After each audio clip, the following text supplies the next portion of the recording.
Pernah lihat nggak sih, teman kita atau mungkin saudara gabung bisnis network marketing, wah semangatnya luar biasa, postingannya di mana-mana, tapi setahun kemudian hilang, nggak ada kabarnya lagi. Nah, dalam ulasan kali ini, kita bakal bedah tuntas misteri ini. Polanya tuh kayaknya selalu sama ya. Awalnya semangat 45, ikut semua presentasi, posting nggak kenal waktu. Terus tiba-tiba, hening, nggak ada aktivitas sama sekali. Pertanyaannya, apa sih yang sebenarnya terjadi di antara semangat yang meledak-ledak di awal dan keputusan buat berhenti diam-diam? Kita sebut aja fenomena ini misteri tahun pertama. Sebuah pola yang umum banget, energi di awal tuh membara. Tapi entah gimana caranya, pelan-pelan nguap dan akhirnya hilang gitu aja. Perasaan ini mungkin familiar ya buat sebagian dari kita. Kita mulai dengan visi yang besar, lari sekencang-kencangnya, tapi di tengah jalan rasanya kayak bensin habis, momentumnya hilang, arahnya jadi nggak jelas, kayak nabrak tembok yang nggak kelihatan.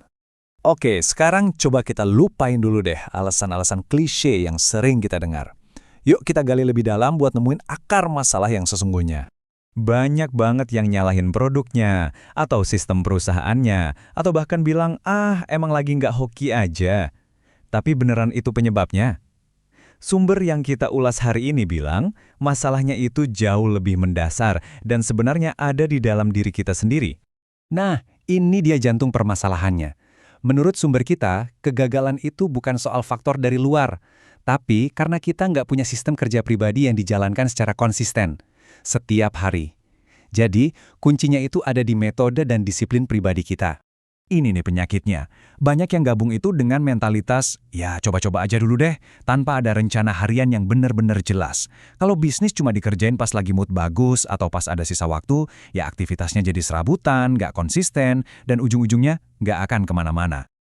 Oke, sekarang kita bakal bedah 4 kesalahan paling kritis yang ada hubungannya sama sistem ini. 4 hal yang jadi biang kerok kenapa banyak yang akhirnya menyerah di tahun pertama. Kita lihat satu persatu ya. Kesalahan kritis yang pertama, dan ini mungkin yang paling fundamental. Coba bayangin deh, mau bangun rumah tapi nggak punya jadwal kerja harian buat tukangnya. Mustahil kan? Ya sama persis di sini. Tanpa ada jadwal yang jelas setiap hari untuk prospecting, untuk follow up, untuk belajar, bisnisnya yang nggak akan tumbuh. Bisnis ini tuh butuh disiplin, bukan cuma sekedar mood. Lanjut ya, ke kesalahan besar yang kedua. Ini krusial banget buat pertumbuhan tim. Kata kuncinya di sini adalah duplikasi. Network marketing itu bukan panggung buat jadi superstar sendirian. Justru, ini soal menciptakan sistem yang saking sederhananya, semua orang di tim kita bisa ngikutin dengan gampang. Kalau cara kerja kita rumit dan cuma kita yang bisa, ya tim kita nggak akan pernah bisa berkembang. Nah, kesalahan ketiga ini soal kesendirian. Sebuah perjalanan yang seringkali terasa sepi kalau salah langkah. Mencoba membangun bisnis ini sendirian itu resep paling cepat buat gagal, serius. Waktu kita hadapi penolakan berkali-kali, komunitas dan mentor itu ibarat jaring pengaman kita. Merekalah yang bikin kita tetap semangat.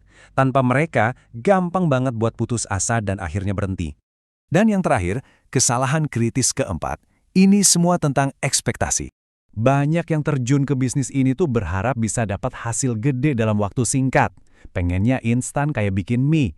Padahal ini tuh lari maraton, bukan lari sprint. Kalau kita berharap menang cepat, yang ada kita cuma bakal kecewa berat dan berhenti jauh sebelum garis finishnya kelihatan. Oke, cukup ngomongin masalahnya. Sekarang yuk kita fokus ke solusinya. Karena sebetulnya ada cetak biru yang jelas banget buat keluar dari jebakan kegagalan tadi. Dan slide ini ngerangkum semuanya dengan sempurna. Ini adalah obat penawar dari 4 kesalahan yang barusan kita bahas. Pertama, ikuti sistem yang sudah terbukti. Kedua, bangun kebiasaan harian yang produktif. Ketiga, cari komunitas yang kuat dan positif. Dan keempat, tanamkan pola pikir jangka panjang. Inilah 4 pilar buat membangun bisnis yang nggak cuma bertahan, tapi benar-benar berkembang. Sebelum kita tutup, ada satu pemikiran terakhir yang kuat banget. Sebuah ide yang bisa mengubah total cara kita memandang kegagalan. Coba deh renungkan kalimat ini sebentar. Tanggung jawabnya jadi bergeser kan? Ini bukan lagi soal faktor luar, tapi kembali ke dalam kendali kita. Sukses atau gagalnya kita itu bukan ditentukan oleh model bisnisnya, tapi oleh seberapa baik kita menjalankan sistem kita sendiri hari demi hari. Jadi, kalau Anda pernah gagal atau saat ini lagi merasa susah, itu bukan akhir dari cerita. Anggap aja tahun pertama itu sebagai uang kuliah termahal dan terpenting dalam bisnis Anda. Pelajaran dari situ justru jadi fondasi yang kokoh buat kesuksesan yang jauh lebih besar di masa depan. Jadi, pertanyaan terakhirnya bukan apakah bisnis ini bagus, tapi lebih ke sistem apa yang akan saya jalankan dengan komitmen penuh mulai hari ini.